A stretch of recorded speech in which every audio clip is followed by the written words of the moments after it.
Welcome back to SlashBack Cinema, the podcast that rewinds to the best of 70s and 80s horror. I'm Shawnee. And I'm Ryan. This week, we're heading to small town Maine for Stephen King's Silver Bullet from 1985, the only werewolf movie where your weapons of choice are fireworks, a bat named the Peacemaker, and of course, a silver bullet. But does Silver Bullet still howl, or should it have stayed buried under some bourbon bottles in Uncle Red's garage? Check that lunar calendar. Things were about to get hairy. All right. I like it. So, Ryan, Silver Bullet is based on a novella by Stephen King called Cycle of the Werewolf that came out a couple years earlier. Were you familiar with Cycle of the Werewolf? I have not read that one. I knew of it only from reading about this movie, and that I think Bernie Wrightson had done the artwork, and Yeah. it was a well-loved novella. Were you familiar with it? I read it, I think, in high school. So that was so long ago that I only have kind of a vague memory of it. But I remembered it enough so that when it got to the part of the movie where you see the character who you find out later is going to be the werewolf, I immediately knew that guy was the werewolf. Like the second he appeared on screen. And I thought, the movie doesn't give it away that clearly, so I must have just remembered it from reading the book. Or did you, when you watched the movie, did you immediately go, "Oh, that's him. That's got to be him"? Honestly, no. I mean, Okay. eventually, yeah. But it took me a while to get there, and then I was like, "Oh shit, yeah, it's the priest." That priest, he has kind of a wolfy look about his face. He's got these cheekbones that could cut glass. Everyone else in town is a little soft and pudgy. Everyone's Right. a little Yeah. roundish. That guy has this like cut kind of thin Greek Italian model kind of look. It doesn't fit in to the rest of the Everett town. McGill. Yeah. Yeah, Yeah. he's He, and he's he definitely stood out as having superior genetics that would have been a yes. little alpha, whatever, maybe alpha wolf in this case. There's a Yeah. part of the movie where you see him transform, and it's the actor just kind of making faces, and it's like, yeah, he can convincingly transform without any special effects because he just has a look about him. So anyway, I did have a recollection of a couple things. I remembered that it was called Silver Bullet because the kid was in a wheelchair, but the book is also really different. It was going to be a calendar, so someone had pitched the idea of Bernie Wrightson, right? He's the guy that does the illustrations. Hmm. Which is a fun connection to last week because Bernie Wrightson is Right. I also a was thinking about famous that. Swamp Thing artist. So Bernie Wrightson was going to do these 12 drawings, one for each month of the calendar, and then they asked Stephen King if he would kind of write a little very short story to go along with each drawing, one per month. And that led Stephen King to think it should be a werewolf story because there's a full moon every month, and so he'll do that. But then as he started to write, like everything with Stephen King, it got longer and longer. And so he couldn't quite fit it into the calendar thing. So then it became like a 100-page novella. So you want to do a plot overview? Well, before we do that, let's just give a shout out to Lee Ann, who sent us this movie as a reco. And actually, it was directly through the podcast description. There's a link there. Sent us a text, and she did, and said, "Hey, we should check this movie out." So thanks to Lee Ann, and a shout out to her and her excellent movie taste. So plot overview on this one. It's a quiet town in Maine, as many Stephen King stories are. Suddenly there is this series of mysterious murders, and a young boy who's in a wheelchair and his crazy uncle and his sister start to get the feeling that perhaps this isn't a human killer. One thing leads to another, and they have suspicions that it's a werewolf that is among them and terrifying this small town. So it's them trying to figure out who the werewolf is and survive the murderous attacks by the werewolf on the townspeople. And then, like I said about the creation of the book, it's the werewolf is supposed to appear once per month. In the novel or in the novella, King has it set up so it appears on like Valentine's Day and on New Year's, like like basically St. Patrick's Day, like whatever, or July 4th, whatever like the biggest holiday of that month is when the werewolf appears. But you don't really get a sense in this movie No. of like time passing like that. It feels like the werewolf every night murders somebody Yes. else for 12 nights. Now, it feels like it's kind of around the July 4th holiday, like Yeah. summer, and just right. It seems like there's a moon and it just keeps being full, and the werewolf just keeps showing up and taking people out. So yeah, they sort of tossed aside the whole cycle of the werewolf thing. Maybe that's why they renamed it. Maybe they didn't want 12 months to film it, so they didn't want to show this town, like the weather changing over 12 months. But I was thinking of you, Ryan, because Stephen King loves his little New England towns, and you live in a little New England town. When you were watching the movie, did this resonate with you at all? Did you feel like, oh, this is how we would act in our neck of the woods if a werewolf Oh, were eating our children? totally. The little town square and everything centered around the upcoming fireworks celebration. Marty's disappointed when it gets canceled because of the werewolf. Yeah, no, definitely Stephen King tends to stick a lot of his movies in this. This wasn't a real town. I think what was the name of the town that he set this in? But it's not a real town, but it has the flavor of where he lives. He's created this universe where like it's small town New England. Yeah, familiar vibe, especially not that dissimilar from small town Vermont. I do appreciate the way he brings this, and it's got that Stephen King quality to it where it's interesting characters, many of them flawed in different ways for different reasons. You've got some big personalities in this movie with Gary Busey playing Uncle Red. Yes. Who might be my favorite, but Gary Busey is playing the Gary Busey character. He Yes. drinks too much, he smokes too much. He is the most irresponsible adult in the movie. Okay, the coast is clear. Are you ready? Oh, yeah. I feel like a virgin on prom night. When the kids convince him, I guess it's his niece and nephew, convince him that there's a werewolf, they give him their jewelry to melt down because it's silver, and they ask him to melt it down into a silver bullet, which he does. No questions asked. And so yeah, Gary Busey, he's hilarious in this movie. Someone said that he made up his lines. He was just ad-libbing. Yeah, he would so read you the read script that? and then he would just riff on whatever, and then Stephen King and the director were like, yep, we're going with that version. Holy jumped up ball-headed Jesus Palomino. He just has his way of reading a line. And Gary Busey is also responsible for, as we said, Corey Haim in the movie is in a wheelchair. He's handicapped from the waist down. So at the beginning of the movie, he has this wheelchair that it seemed like he made, but it had like a lawnmower engine, so he could like kind of get around. Yeah. And then Gary Busey, he builds him what looks like a wheelchair motorcycle.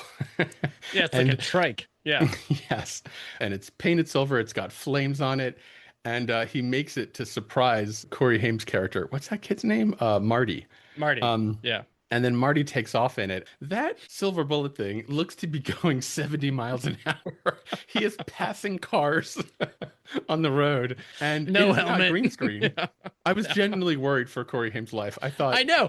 And when he whipped around to come back, I was like, oh, dude, he's flipping that thing. Like, Yes. Yeah. So that bike is hilarious. I even liked the music that was playing because it was kind of that 80s montage music of like Right. when a guy is doing exercising to beat the monster, take it to the limit, that kind of thing. Yeah. It was pretty yeah, great. it sort of had the Knight Rider kind of like they're building the thing to like take out the bad guys or Yes. whatever. Yeah. Oh, the kid's dead meat.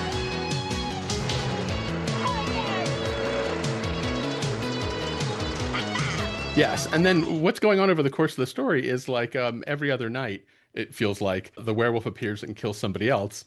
But then the whole town is just assuming there's a mass murderer on the loose who's like wiping out people one at a time. And can we get to some of our favorite scenes? I mean, this movie, was it Leanne who suggested this movie?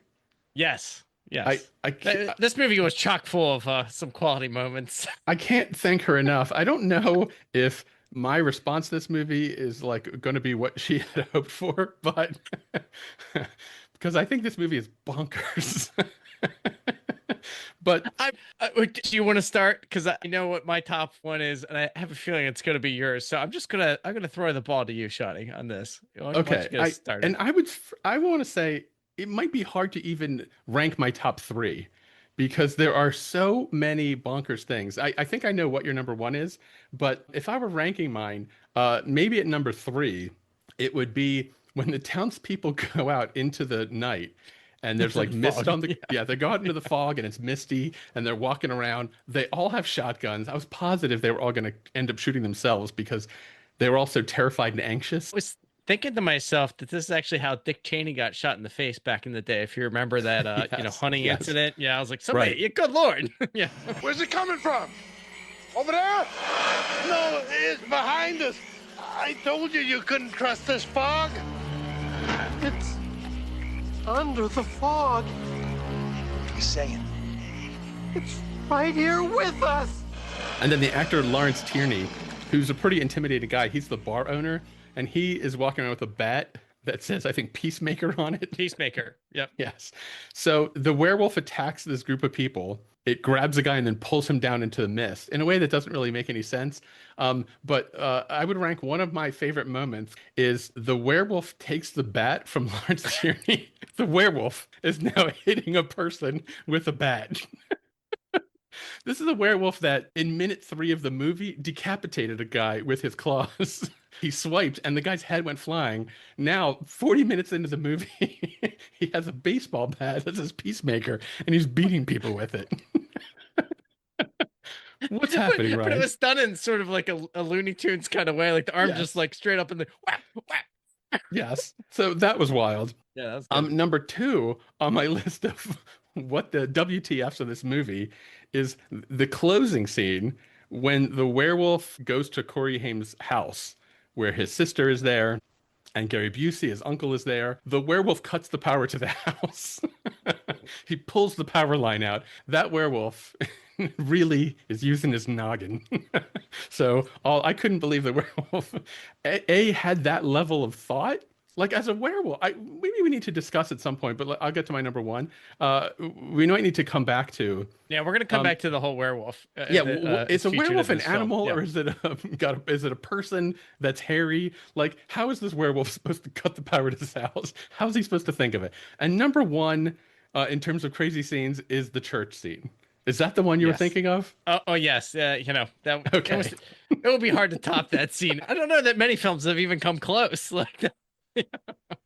Okay, so you describe what happens in this scene.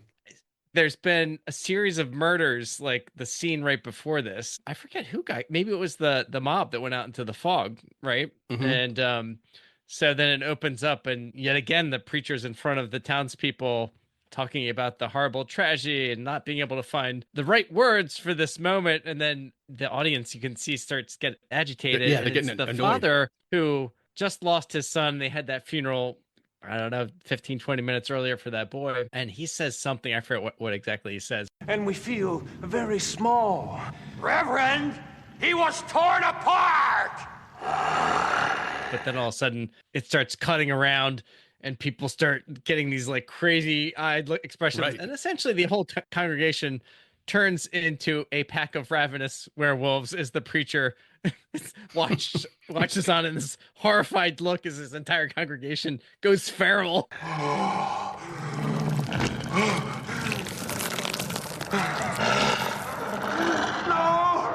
Yes. Okay. He does then wake up and realize that it's a dream, but Wait, I want to back up because okay. there's one particular moment in that scene that I agree with you. That is the number 1 most bonkers scene in this movie. But even within that scene, there's a single shot that takes that to the next level, which is amazing, which is the woman playing organ. The woman playing the organ also turns into a wolf. And then she's just a wolf playing the organ.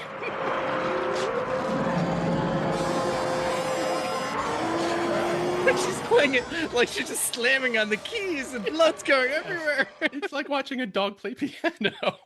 It reminded me of the Muppets when there's like that band animals beating on the drums. That furry guy's playing the keys. And I went back and read reviews of the movie, and Roger Ebert was debating, is this movie a comedy or a horror movie?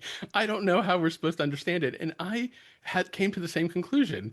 I think this movie might be a comedy. I don't know if it was purposefully a comedy. Because the seeing a werewolf hitting people with a baseball bat, seeing a werewolf play piano, these scenes were just hilarious. Holy jumped up ball-headed Jesus Palomino. Yeah, so that was the best. Yeah, those were some peak moments for sure. The other scene that I had that I thought was pretty good, maybe not on the level of those top 3, but it's when Marty, again, Uncle Red builds this like tricycle wheelchair of doom. And then loads them up with all these fireworks. Like, we're not talking like sparklers and little, rockets that pop off on the ground. Like he's stacked with this bag and he's like, he gives him the handicap kit and is like, just shoot him off around the house. And, the whole time I'm like, how's he going to get away from lighting these fireworks? Anyway, he takes them, he goes on this night drive in his silver bullet chair Hmm. goes out to this bridge, and he's like launching the fireworks off this bridge at night. And I want to point out it's a full moon. So, Yes. and it's already been clearly established this murderer kills people on full moon. Yeah. So he goes out onto the bridge. He's shooting off these fireworks, which is just a flare to the werewolf to say, "Come here. I'm not locked up and Dinner! safe at Ding, home." ding, ding, ding. Yes, exactly. Marty is ringing the dinner bell. And what happens, Rye? The werewolf's charging him. Marty is like freaking out, and he's trying to get this firecracker lit, the rocket, and finally at the last minute lights it. It fires off and shoots the werewolf right in the eyeball, which is important as we find out later in the movie. That's how they figure out who the werewolf actually is. But Right. The priest has then a patch on his eye because he was injured as the werewolf. then the priest, he decides that it's time for Marty to go. So there's several scenes of the priest trying to take him out in various ways, Right. And so I including want a high to speed chase right. in a So wheelchair in a car. So Marty is driving what looks to be 80 miles an hour on the freeway. And then the priest sees Marty, steps on the gas, and tries to actually run him off a bridge. And I guess that's a pretty good way to take him out, because then it might look like Marty lost control of this machine. I mean, I feel like everybody would be blaming Uncle Red. Why was Marty driving this high-speed motorcycle down the road? But he fails because Marty is so good at this motorcycle thing. And the other scene I wanted to point out to you as a highlight to me is the minister is explaining to Marty why he killed that first woman. And his logic is so insane. I really want to go back to the book and see if this is in the book, because it made me laugh out loud. The reason why the priest werewolf is killed the first woman is because she was going to commit suicide. Remember, she was depressed. Oh, right. He was because- saving her soul. Right. Yes. Yeah. Yeah, she was going to commit suicide, I think because she was pregnant, and the guy who got her pregnant didn't want to have the baby. So the werewolf burst into her house and murdered her. And the priest is explaining to Marty, now she can go to heaven because she didn't commit suicide. Has this priest read any of the 10 Commandments? Because that is a pretty loose interpretation. That was a pretty wild, I thought, justification for his crimes. This movie made me want to watch other werewolf movies where the transformation is considered a highlight of the movie. Like American Werewolf in London has like one of Or the the great... Howling. Yeah. Yes, yeah. Right. Those movies know that audiences are paying to see the transformation of a person into a werewolf. And so there's a version of that in this movie where you finally get to see the priest turn into a werewolf. I do want to point out that he still uses the baseball bat on a second guy. Yeah, he does. So He really loves that baseball bat. Yeah. the werewolf is now regularly using this baseball bat as a tool, as a Yeah. murder weapon. Well, and the guy he murders is the sheriff who I didn't put this together until later, but I was like, why does that guy look so familiar? It's John Locke from Lost is playing the sheriff. I forget what his actual name is. Oh, Terry O'Quinn. Yes. That's right. Wait, Let's talk about the werewolf for a few minutes, though, because Okay. we were talking about great transformations and Mhm. creature effects. One of the reviews mentioned that they thought that it looked less like a werewolf and more like Smokey the Bear with a terrible hangover. And some people called it a werebear. Like something seemed to get wires seemed to get crossed, and how this thing all came together. But yeah, there were some questionable effects around the transformation and how this werewolf showed up on screen. Right. I also saw one analysis of this movie that said if you look at the werewolf in the shots where the werewolf is far away versus the shots where the werewolf is close up, they're not even using the same costume. So the face is designed differently. You can tell that it's like a different head. Do you like the werewolf to be like 50% man, 50% wolf? Or when the guy transforms, do you like it to be like 100% wolf or 75? Like what, have you ever thought about that? Like what percentage of creature versus humanoid do you want to see your werewolf? That's an excellent question. I feel like I'm in the camp of like that crossover space. I want the wolfy head, maybe the hulking arms. Maybe they got the more the wolfy kind of lower body and limbs. What's your mix? Where are you at? Yeah, I'm really 75-25. I want it to be 75% animal, and then I want it up on its hind legs, and then using its hands as a weapon. This wolf had that. He did walk, but he was much more person-like. Because, like I said earlier, he's like cutting the power to the house. He seems to have a lot of a human thought, and then when he walked, he kind of just walked like a dude in a costume. That is an interesting point, because we were talking about other werewolf movies where the transformation is a complete break. It's more a Dr. Jekyll, Mr. Hyde kind of scenario where they don't necessarily remember what was happening when had made that transformation. It's like there was almost like this mental fog or amnesia of what happened with the events. The priest seemed to be fully aware that he was trying to take out Yes. Marty. So you're right. It was a different take on how the werewolf showed up in this film. This movie really made me like miss werewolf movies that kind of take the animal side of it a little more seriously or have a little more budget. This movie had like a $7 million budget. It didn't seem to make a whole lot of money. I don't think Stephen King was especially happy with it overall. And yeah, not considered like one of the successful movies in King's career. Although it seems like since the time it was released, it does seem to have gotten a little bit of a fan following. It seems like people that saw this when they were kids, it really impacted them. They remember this one fondly, and it seems to be in rotation. I also then went down a rabbit hole of like, whatever happened to Corey Haim? Because I remember Me he had too. and Yes. holy cow, So his life got sad. tragic. Damn. Yeah. Oh, yeah. A lot of these kid actors from the 80s, their whole life is like a warning to not let your kid go into acting as teenagers or preteens because their lives just fall apart. So he had lots of drug and alcohol problems. He was homeless. Yeah. It was horrible. And yeah, no supervision, and they got like questionable adults in their lives who have their own Right. issues, or actually predators. Like, it does seem like a lot of bad shit happened to Corey Haim and also Corey Feldman, but Right. lots of other kid actors too. But yeah, pretty tragic. Like, he died pretty young and kind of penniless and living with his mom. It's awful. Yeah. But I agree with you. Corey Haim I thought was really good in the movie. He plays this guy in a wheelchair, and I feel like it's rare that you see somebody who is like other abled like in a movie like this, and he's the guy that kills the werewolf, so he's the hero. Yeah. Corey Haim, crushing it. Nice job, Yeah. buddy. Yeah, he did a good job. I mean, we talked about this a little bit at the beginning, but Stephen King always like has this cast of characters. Oftentimes they're misfits or flawed individuals. And like, there's definitely some of that flavor in this one. I feel like this is the period of time where Stephen King movies have a pretty bad rep, right? His books are considered lowbrow. He doesn't have a lot of esteem or respect from the literary world. And these movies, especially this and like Maximum Overdrive, they're kind of churning out these kind of schlocky Stephen King movies just to make a quick buck. And then I feel like in the decades after that, Stephen King becomes a much more respected author. His books get a lot more respect, but then also the movies get better, right? Some of the books that get turned into films like Stand By Me and Misery are not only popular films, but also like are respected films. And so by the end of the 80s and 90s, I feel like things start to improve for him. But I think this is like kind of the low point of Stephen King cinema. Yeah. Well, because there was like a whole series, like you had Cujo and Christine and Children of the Corn, and you had this and Firestarter. I mean, dude, Right. like Incredible. this was all in like a 3-4 year period. It's some of them were certainly a mixed bag. Oh, Cat's Eye was another one, I think. Yeah. All right, let's do some stabby scores. You want to go first? Sure. So there was a lot to love in this movie in terms of just quality scenes that maybe weren't intentionally meant to be funny, but that church scene just. Yes. I don't know that it gets much better than that. So that's some peak cinema right there. But a little uneven across the board in some places. There's some great acting. There's some pretty clunky acting. The werewolf itself, and we've talked about some great ones. This was not one of the great ones. So, but you set that aside, and I'm gonna land this one at 3.5 stabs.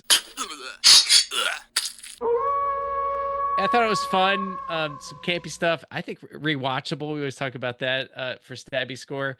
I'll definitely watch this one again. Is it Stephen King's finest film? No, but it's a pretty good quintessential 80s film with some great cast members. So yeah. Where are you at on this one? This was really tough. I actually thought this might break the stabby score meter because I couldn't even figure out what kind of movie it was.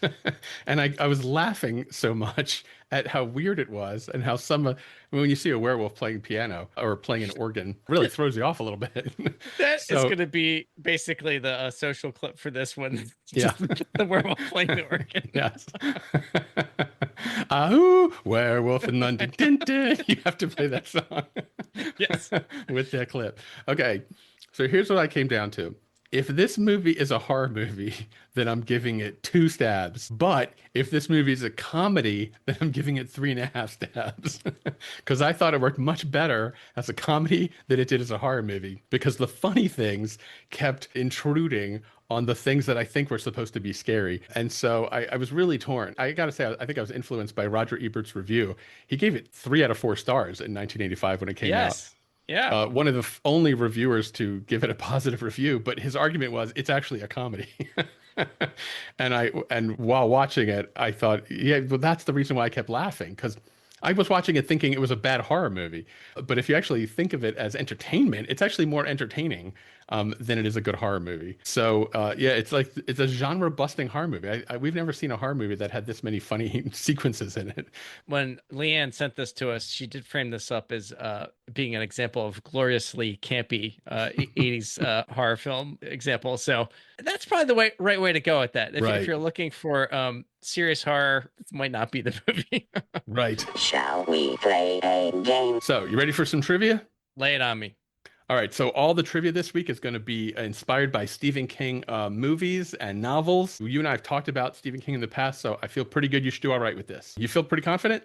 I don't know, man. Like, I was feeling pretty good at going into last week's with the superhero, but boy, I bombed that one, so we'll see. Yeah. I have confidence enough for both of us. All right. Question number 1. What was the first big screen adaptation of one of Stephen King's novels? Was it Salem's Lot? Was it Carrie? Was it The Shining? Or was it Christine? Oh, shit. I'm going to say Carrie. That was my first instinct. Okay. Carrie is number 1. Yes, I rearranged the order a little bit. What year? Salem Lot? What year? So Carrie came out in 76 and Salem's Lot came out in 79. Okay. Yep. And then The Shining was 80. And then we talked a little bit about Christine. That was 83. Yep. All right, ready? Number 2. Well done. What breed of dog is Cujo? Is Cujo a German Shepherd, a Rottweiler, a Saint Bernard, or a Doberman Pinscher?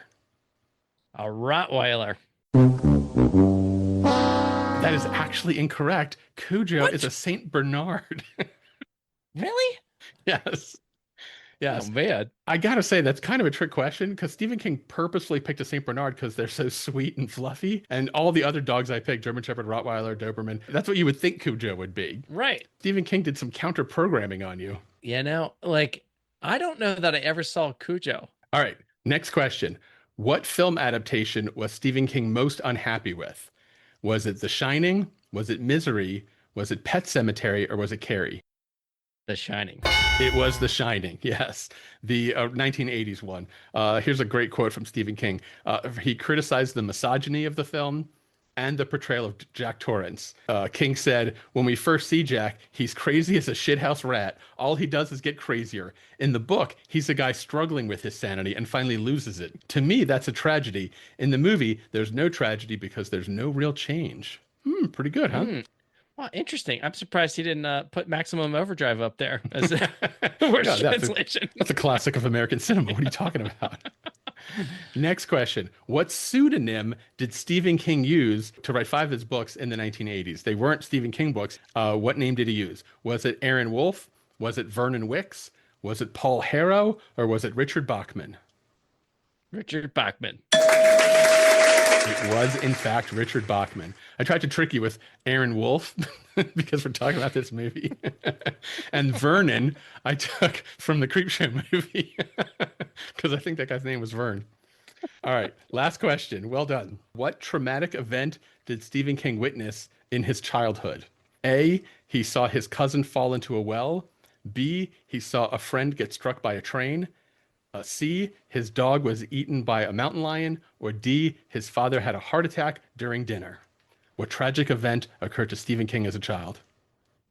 Oh, man. I'm just going to be throwing this one out there. I'm going to go with watch somebody get hit by a train.